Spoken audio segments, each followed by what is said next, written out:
I mean, the Salt Bay video dropped of Arteta, and since then Arsenal have had the bite.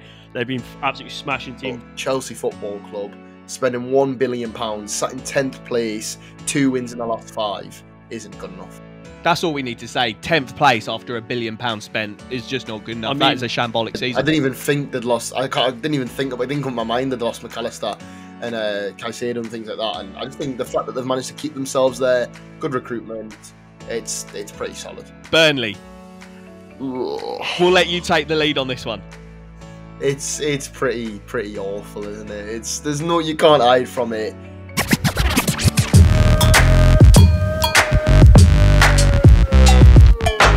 Hello guys, welcome back to BoreDraw. It's episode number 85 today. We're joined by a very special guest. We're joined by JacobHorsfall. Did I say that right? Yeah, you got a spot on. Yeah, got a spot on. Happy to be here. Yeah, Jacob's a Burnley fan. He's running a YouTube channel, a very much on the up YouTube channel, absolutely smashing it with the content. Jacob, just let us know where the people can find you. Just JacobHorsfall, every platform, Instagram, TikTok, YouTube, Twitter, pretty much everywhere. Love it. What we're doing today, we're joined by Jacob and we're going to be rating every team's Premier League season so far. We've had the January transfer window now, so we can we're starting to get to the end of the season, I mean, the table is properly shaped up. You've got your teams who are really getting drawn into that relegation battle. You've got a few teams who are slowly drifting out of the Premier League. And then you've got that absolutely brilliant title race that is forming right in front of our eyes. Something that we wanted for so many seasons. Indeed. Arsenal gave us a little bit of a glimpse of it last season, but we've got a proper title race this year. So we're going to get right into it. We're working our way through the teams alphabetically. So let's start with my boys, Arsenal. Jacob, so we visited your boys Burnley on the weekend. Done an absolute number, but let us know what your kind of thoughts are on Arsenal so far this season. I think it didn't go as well as it first probably thought it would at the very start. I mean, there's been a bit of inconsistency in front of goal. Arteta having a little bit of teething issues with these new, trying to implement players like Kai Havertz into the team. Yeah. I think early doors, the system wasn't working the way that maybe hoped it would. But now at the moment, I said it a while ago when I was talking about how it's not been great. When Arsenal click, they're arguably the best team in the league. When they're getting firing in front of goal, they were creating opportunities but not scoring. So now the fact they're scoring, they are scary. So I think it's one of them where I don't think it's perfect because for me, building off last season, right now you'd be hoping you're top of the league, really. So I don't think it's A-tier perfect, but it's on its way to being one of them seasons where there's not much more you could have done. I mean, 100% agree. I think the first half of the season for me was a little bit lackluster, but they were there or thereabouts. They were missing a little bit of bite going forward. I mean, the Salt Bay video dropped of Arteta, and since then Arsenal have had the bite. They've been absolutely smashing teams. They put, how many, was it 6 past West Ham? Yep. 5 past Burnley. 5 past Palace. Yeah, we've been smashing it since we come back from Dubai. So that's what you need when you're going into the end of the season. Yeah. It's what Man City do so well every year is that they take that January and from then they just go undefeated and they smash teams out the park. Yeah. And they're that unstoppable force. Arsenal are doing it. I mean, agree. They've beaten Liverpool. For me, we forgot to say what the tier lists are. So top of the tiers is smashing it. That's for the teams that are smashing it so far this season. Then below that, pretty solid for all the teams that we think are having a pretty good season. Can't complain, but not top tier. And then you got your bang average, just floating middle of the road teams, not great below that. And then right at the bottom, teams that are having an absolute shambles. Where do you reckon we're putting Arsenal? The thing is, I mean, how can you put a team that is 2 points off the top and they've beaten Liverpool and City, they're title rivals? How can you not put them as smashing it? But I think I agree with Jacob. I think it's a pretty solid season so far. Smashing it is getting that league title. Is it an improvement on last season? Yeah, it's a good question. And I was going to say pretty solid and hope someone would say smashing it. But if you're both going to say pretty solid, I'll take pretty solid. Let's put Arsenal into pretty solid. Nice. Right. Next up, we've got another team that are floating around the top end of the table. We've got Aston Villa. They're having a mini injury crisis at the moment and a slight dip in form, but say a couple of weeks ago, they were one of the most exciting teams in the Premier League. Where do you sit on Aston Villa, Jacob? Smashing it completely. I mean, it's been one of them where I think last season it was a really, really positive season, and then they've done what they had to do. He made some big signings because Yeah. we've got so many teams now in the Premier League trying to be sustainable, buy the young players, sell them on. But there's a point where it comes where you've got to go out and start spending big money. Yeah. Aston Villa have done that, and it's worked pretty much perfectly. I mean, it could have gone really south. They could have got some really big money being spent, and they're just not performed, and they could have been in a tough position. But they got it pretty much spot on. Top 4 is 100% on for them. If not, then definitely top 6. So yeah, I really don't think any Villa fans will be complaining. As much as it's not been brilliant the past couple of weeks, I mean, I can't imagine any Villa fans could have thought of a more perfect season other than winning the league, which is not really realistic. So. I mean, 100% agree. Their start to the season, following on from how they finished last season, I mean, I think they were the most informed team in the Premier League. For I the think last from when Unai came in, Gerrard was just such a shambles. But since Unai came in, I think, that, like you said, they were the best formed team in the league around with Man City and Arsenal. And continuing that into the new season with some exciting signings like Diaby. Who else did they get? There was Zaniolo's a good player. Pau Torres is a good player. So, they boosted well in the summer and just, continued after they lost Grealish to City, there was a lot of angst around Aston Villa, their fans asking where's the ambition. And we saw it with Spurs with the Bale money. They spent that 100+ million or whatever it was. And they absolutely just wasted it. Yeah. Villa have invested smartly. They bought good players in, proven players. Some of them haven't worked out. I mean, like Danny Ings didn't really work out. But it's just smart recruitment across the board. I mean, they've got Ollie Watkins, who's going to go for 80+ million potentially in the summer, and they'll reinvest properly. So for me, a few games where they're off the boil is to be expected. They've got some mental results. They've beaten Arsenal. They've beaten Man City. They've had good results this season. So, like Jacob was saying, I don't think any Villa fan, even if they don't get top 4, if they get top 6 and a decent European run, they're still in European competition. I think, it's a smashing it season so far for Villa. 100%. Are we happy with smashing it, Jacob? Yeah, 100%. 100%. Another team that are on the up. In the summer, they let go of... We're big fans of Gary O'Neill, and we'll talk about him later when we get to Wolves. But Bournemouth, they got rid of Gary O'Neill and took a leap on Andoni Iraola. And at first, I think he was... First 10 games, I think Bournemouth were the worst team in the league. But he started to implement his style of play. Players like Ollie Watkins, Semenyo, starting to find form. And Bournemouth are on the up. Where do you stand on Bournemouth's season so far? I think it's been really solid. I mean, I said, at the start of the season, they were one of them teams where you thought they were going to be around a similar route of, Burnley, kind of sniffing around the bottom, have the potential to do really well, but haven't really done it. But then things have taken time, the system, they've got confidence, things like that. And I mean, some of the players in that Bournemouth team are unbelievable. Alex Scott, Dom Solanke, Kirkez, I really, really like them. And I think Iraola's done a really good job.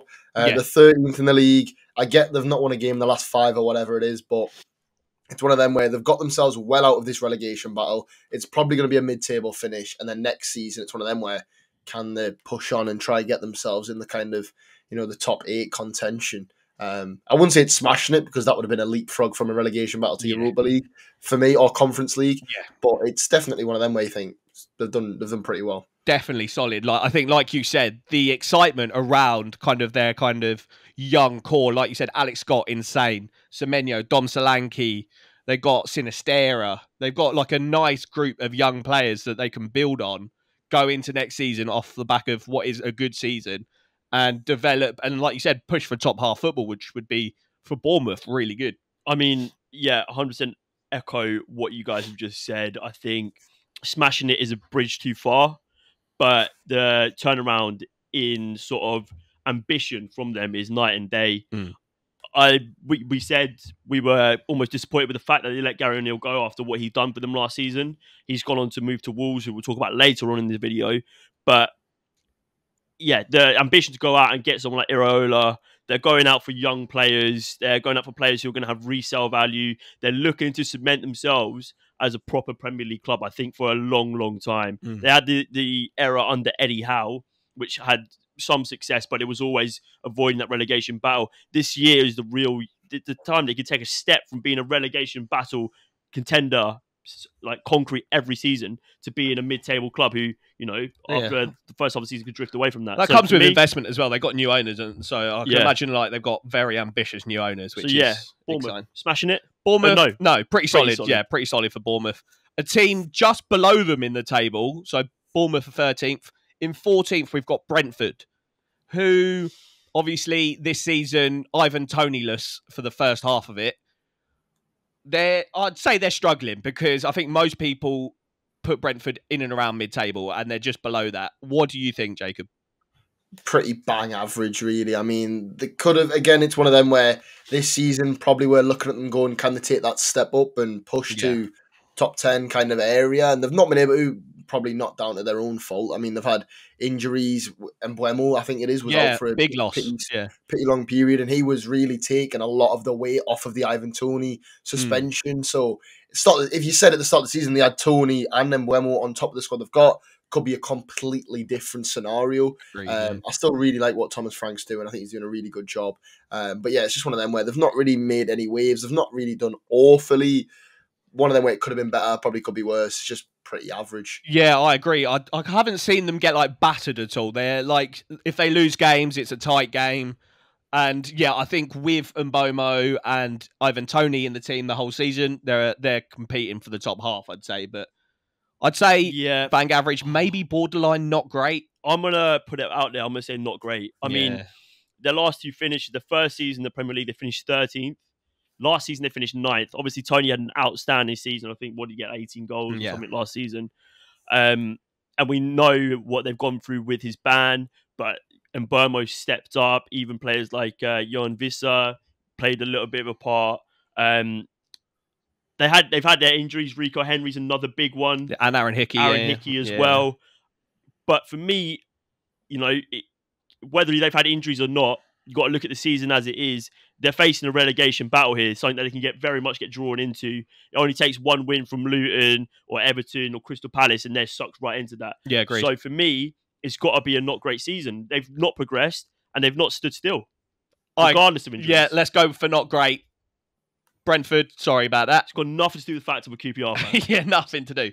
A team at the other end of the table, 7th for Brighton at the moment. They just had a win last night. Yesterday afternoon, and they look good. Roberto De Zerbi's come in after the Graham Potter era, and everyone was thinking, it's going to be a struggle to replace what Graham Potter's done. First season, get some European football and a really good Premier League finish, and then this season, 7th at the moment. They've got a lot of change within the team. Obviously, losing McAllister, losing Caicedo. They've had quite a lot of ins and outs, and he's still keeping this team competing at the top half of the Premier League and in Europe. Brighton a good side. What are you saying, Jacob? Yeah, it's a tough one because they've not done awfully. They're still playing very well. And for Brighton as a club, they're still definitely punching above their weight. But I did kind of have a little bit of hope as maybe they'd, advance a little bit further forward, maybe a bit like Villa have done, take that next step. But at the same time, they've still made some really good signings in the summer. I think they've managed to turn profit on someone they got for free in Dahoud and things like that. And they're still having a good season. They're still 100% going to end up in a European spot, still in the Europa League, things like that. It's a solid season for me. Could have probably been a lot worse. With kind of the project that they've got, it can always go bad very, very quickly. But yeah, it's just kind of becoming the normal for Brighton, I think, finishing that 7th, 6th spot. Yeah. It's that level of recruitment and how consistently good they make it is just so impressive. I mean, they've recruited smartly again in the summer. They're bringing through players like Adringa, who got a young player of the tournament at AFCON. Yeah. João Pedro as well is another big name. But they're still getting the use out of players who've been around for years. I mean, Danny Welbeck, maybe one of the most underrated players of the last few seasons. James Milner coming in, doing his part. I mean, Tariq Lamptey's come back into the side as well. Finally. I've had him on my fantasy bench for the whole season and he's done nothing. They work within their means. They work smartly. And for me, the only issue is that I might not say it's a pretty solid season is the fact that they're 6 points adrift of Manchester United, who I think have been really poor. And I know we're looking at two ends of the spectrum here. Yeah. We're looking at a global superstar team in Manchester United who are way underperforming and little old Brighton who are punching up. But like you said, Jacob, it maybe is a little bit disappointing because I was expecting them to go and maybe not do what Villa have done because no one could have expected that. But maybe just go a little bit higher, be a little bit more ambitious. It But is true. still in European competition, Yeah. still in with the chance of finishing in the Europa League places. Maybe it is a pretty solid season. Yeah, it's a tricky one to get the balance between how they ended last season, which was so good, and like you said, it's good enough to be pushing for top 6, maybe even like a push at top 4, and then balance that out with the players they lost in the summer. Like they lost their entire midfield in McAllister and Caicedo, so it's a tricky one. Jacob, where are we putting them? I think solid for me. I mean, like Pretty you said, solid. I didn't even think they'd lost. I didn't even think about. It didn't come to my mind they'd lost McAllister and Caicedo and things like that. Yeah, I just tough. think the fact that they've managed to keep themselves there, good Exactly. recruitment. It's pretty solid. Right, Jacob, the time has come. Your boys, Burnley. Ugh. We'll let you take the lead on this one. It's pretty awful, isn't it? You can't hide from it. A lot of people thought when Burnley were coming up, they would be in top 10, top 13, whatever race. And for me, it's a project, a 5-year thing. It's going to be a lot longer than just this season. Yeah. But you can't hide from the fact that it's been disgraceful on the pitch this season. It is really, really bad. I don't think any Burnley fan will argue that. Just no spine at the times. And it's just been, to put it quite frankly, it's just been awful. And I think the thing is, company's going to stay with Burnley. They're going to go down. Next season, very, very likely to come straight back up, winning the league again. And then I think we'll be in a different boat entirely of the owners have learned things, company will have learned things. How do they build? And I think that's when we'll see if they've learned the lesson or if Burnley are just going to become a yo-yo club, keep signing these young players, sell them on, go back down, come back up. But yeah, it's interesting. Pretty bottom of the barrel this season, I think. Yeah, for me, it's been disappointing. We said this in our sort of like Burnley preview. I mean, I'm a QPR fan. I got to watch Burnley a lot last season. I saw what they'd done and what we done to them in the end of the last season. But the main thing was Burnley came up and we said if they go and play how they want to play and how they did in the Championship, that free-flowing football, that progressive football, building through the thirds, it's going to be a difficult season. Yeah. Like if it clicks and it goes really well, he's going to get all the plaudits. But it only takes a few games and then suddenly you're getting a little bit worried already. And I think that first performance of the season against Man City, I saw a lot of hope in there. And it was like Koleosho has been really, really brilliant. Like, I thought he was so direct and just, I mean, the only issue is I saw a fair amount of change from that team that worked so well in the Championship going into the Premier League. And for me, maybe he's been a little bit stubborn here. I think he came out after this game against Arsenal, said we weren't good enough. For maybe I think the first time this season, might be wrong. But I think there's a stubbornness there. I think there's a lack of willingness to adapt and a lack of willingness to compromise on the style. Yeah, it's a tricky one because some managers, that lack of compromise and that kind of stubbornness will get them far. And I think Vincent Kompany is one of those managers that it will get him far. But like, it depends what the remit was. If the remit was to come up and stay up, then you adapt and you make sure you stay up. But if the remit wasn't to come up and stay up at all costs, then continuing to play this style of play and learning from it and potentially going down and then, like Jacob said, coming back up, it's all part of the journey. And so it depends a lot on what the remit is. But in terms of Premier League football this season, it hasn't been good enough. Like, there's a lot of games where you're shipping a lot of goals, not like Sheffield United, but I think there's a lack of kind of Premier League. They've got to go into absolute shambles for me. I mean, you're talking about remit, but they're on the same amount of points as Sheffield United, who have been far and away the worst team in the league this season. Whilst Burnley have had good performances, it's points on the board that matter. At the end of the day, they're already 6 points adrift of Everton. I'm going for absolute shambles. I would agree. I also think there's been some big injuries at big points this season. I mean, Foster, obviously going out for his mental health, things like that was massive. We couldn't get ourselves a left back, which last season, now look, at the time, I didn't think Maatsen was that important, but when you look at it now, huge, in the first phase, everyone we're trying to build out, trying to create overloads, he is absolutely huge. And I think that's what we've seen with Assignon coming in this in January. We've seen a big improvement in Burnley trying to play out from the back, but it's one of them where it's too little, too late. Confidence has hit the floor. Like you said, City, even very early, even Villa, Tottenham, there was moments where you thought Burnley looked really, really good here. But when you're a young team, full of young players, Trafford's we're goalkeepers 20, 21. When Yeah. you're conceding so many goals a week, it's only a matter of time before the confidence hits the floor. And once the confidence is already down and results aren't going your way, it's a ridiculously uphill battle. But yeah, like you said, it can't be anything else, I don't think, than absolute shambles. I agree. On to the next one. Chelsea. Should we just shove them in absolute shambles and move on? I don't know. I think there's an argument to be made here. Okay, talk to me about Chelsea. I mean, I know they spent a lot of money. Yeah. Of 1 billion, pretty much. But let's look from the time with Frank Lampard. It got better with Potter, but not much better. You're going that far back. We're talking No, Premier season. I know. But we have to compare, yeah? Okay. The time with Lampard was dire straits. Yeah. You got a slight improvement under Graham Potter, but he wasn't given the time, really. Football's a fickle sport. Things move quickly. In came Mauricio Pochettino. I think it looks better.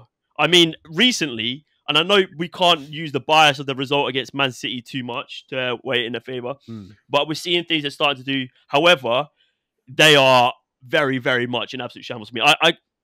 Maybe there's an argument to be made that they are better off than last season. Yeah. But whether it's not great, the difference is they've spent so much money and we're still not seeing any dividends. Yeah, what do you reckon, Jacob? Yeah, in the middle of the park, there's pretty much nothing. Considering that midfield is worth so much money, I think Pochettino's got it completely wrong. I mean, against Man City, they played really well. Don't get me wrong. Yeah. But even then, the patterns of play, you're looking at it and you're thinking there's no way this is going to be consistent because the patterns of play are just so irregular. There's nothing where you can... I feel like it's not absolutely unrecognizable, but I feel like when you watch Chelsea, there's so many different patterns of play that happen that you just think there's no way that all of this is planned to be exactly how it is. The middle of the pitch just has holes in it constantly, and there's, again, so much reliance on individual quality really pulling them through games. So yeah, I mean, it is a development. I think they have improved throughout the season quite a lot, but it's still Chelsea Football Club spending £1 billion, sat in 10th place, 2 wins in the last 5 isn't good enough. That's all we need to say. 10th place after £1 billion spent is just not good enough. That is a shambolic season. We compared Burnley and Sheffield United, but I mean, Chelsea are they're 1 point behind West Ham, who sit in 9th place, who are on the brink of sacking David Moyes. Fans are outraged. Yeah. So we'll get onto that later on, but perhaps with Chelsea got to go straight into absolute shambles. Chelsea shambles. One team who, as of recording, have let Roy Hodgson go, and in comes Glasner. Is it Glasner? I think so. Yeah, can't remember what his name is. Crystal Palace. They've had a bit of a stinking season. Not gonna lie, sat in 16th place, 4 points above the relegation zone. How do you feel about Crystal Palace, Jacob? Yeah, I mean, it's one of them where they've got so much potential. Let's be honest. You look at it like that, they have got a lot of potential, but at the same time, they've been super unfortunate with injuries. I mean, Elise and Eze, I think they've played together something like 3 times this season. I've read a stat. It's ridiculous. And when they're both fit, you can't deny Palace are a serious threat. But the thing is, as well, the reliance on Elise is what's led to him not being able to play. And I think the appointment of Glasner is very, very positive. It's a forward-thinking appointment, something that they've been looking for a while. Coincides with the signing like Adam Wharton, which I think was a top signing. We saw your videos. Good video. I think he's a really, really good player. And I think he fits in with the fact that they're trying to move forward. Likelihood is they're going to lose them 2 forward lads. So it looks how Glasner maybe for me, Jack Toure as well. Jack Toure is a big loss. Really good player. Yeah. And I feel like with that money, they're going to need someone like Glasner to come in, spend it, try and rebuild this squad. But this season, like you said, 16th place for me, Palace are a very, very established Premier League club. Yeah. This is one of the worst bottom 3s, bottom 4s we've seen in a long time. Crystal Palace should not be anywhere near this. And as much as Hodgson's a legend, wish him all the best with obviously the things that are going off the field. I think it's one of them where he should have been moved on in the summer. Yeah, 100%. And now it's one of them where Glasner could still get them out of it, but like we said, he's a manager who's going to try and play expansive football, so it could be one of them where it gets worse before it gets better. I feel they're very fortunate that there are at least 3 worse teams in the league and 2 teams, one team in Everton who've already had a point deduction, and Forest who could potentially have another point deduction. Everton could potentially have another point deduction. Yeah. They're very fortunate that they're bad. Their worst season so far has fallen this year. I mean, it was a big summer. They lost Wilf Zaha. They got a few players in, but they're still relying heavily on that centre-back pairing of Joachim Andersen, who we're big fans of here, Mark Gay, who's sort of their star boy in defence. They've signed a right back for the first time in about 30 years. Yeah. They've gone from that Joel Ward and Nathan Klein rotation.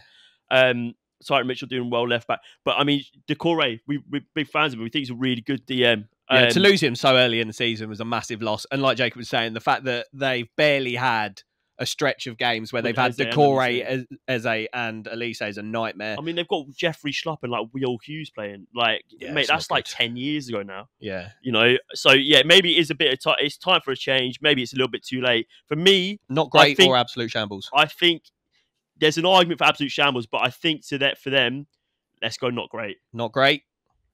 Yeah, it's fair. It's either one, I think, are pretty, depending on which way you look at it, I think. Right. You mentioned Everton and their points deduction. I think Everton are doing okay. Every time I've watched them this season, I haven't been kind of like, oh, you're a terrible team, you're going to get relegated. But they are currently sat in 18th in the relegation zone, 1 point behind Luton. They've had their 10-point deduction, might get another one down the line. What are we saying about Everton? Are they having a bad season? Mate, I think they've had a pretty solid season. Yeah, I mean, there was so much uproar before to do with the ownership. You had the whole new stadium thing. They've had the FFP fine. I mean, the FFP fine's done nothing but sort of invigorated them. It gave them some fire, didn't it? I mean, it got everyone's backs up. It was us against them. So I think it's been a pretty solid season for them. What do you reckon, Jacob? If you give them 10 points, where are they in the league? If you give them 10 points, they shoot up to 12. 12 in the league. I mean, if we look at that, that's a pretty solid season for a team who were one of the relegation favourites this year. Yeah, maybe. And almost doomed last season. So for me, maybe if we take into account the 10-point deduction, it's a bang average. But I don't know. I think they've been pretty solid. I think this season on the pitch, like you said, they've done pretty well. Saying that, though, at the same time, they've got one win in the last 11 in all competitions. I didn't even know that. That's a good stat to completely shut Luke up. I feel like, obviously, they've lost Decore, which was pretty vital to the way they're playing. The centre-back pairing is an absolute joke. Jared Branthwaite is so good. Monster. Yeah. And I think, without a points deduction, no one would be talking about Everton. It would just be one of them, under the radar, pretty solid season. But the fact they've had the points deduction, and now it's kind of looking one of them where there is cracks starting to seep through. They're not scoring goals as much as they're defending. They're still defending very, very well.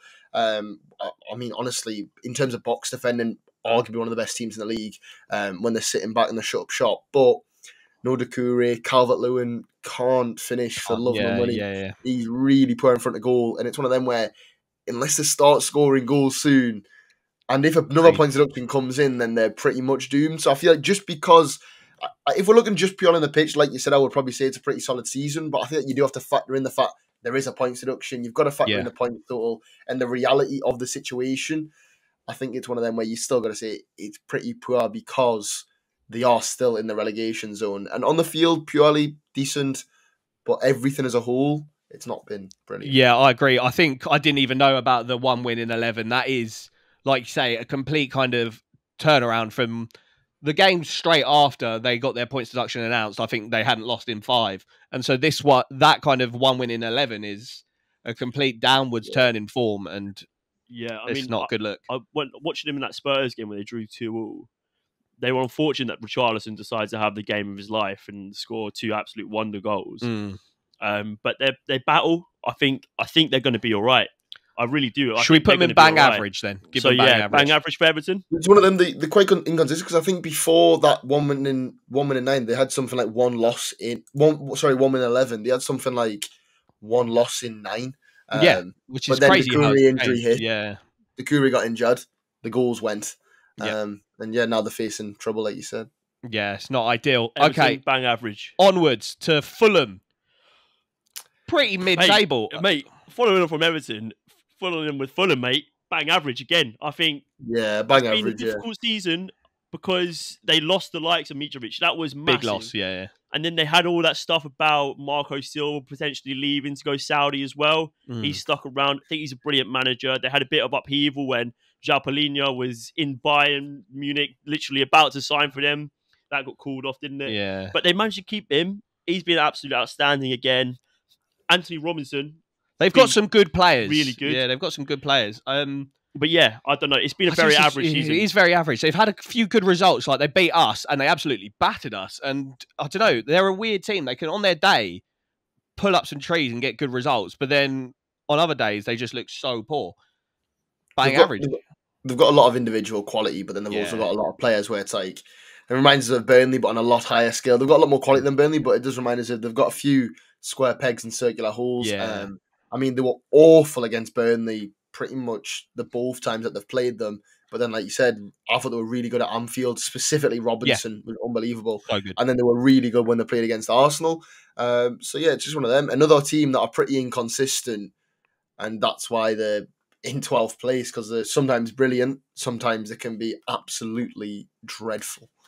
That reeks of bang average to me. Let's whack them there and move on to top of the league, Liverpool.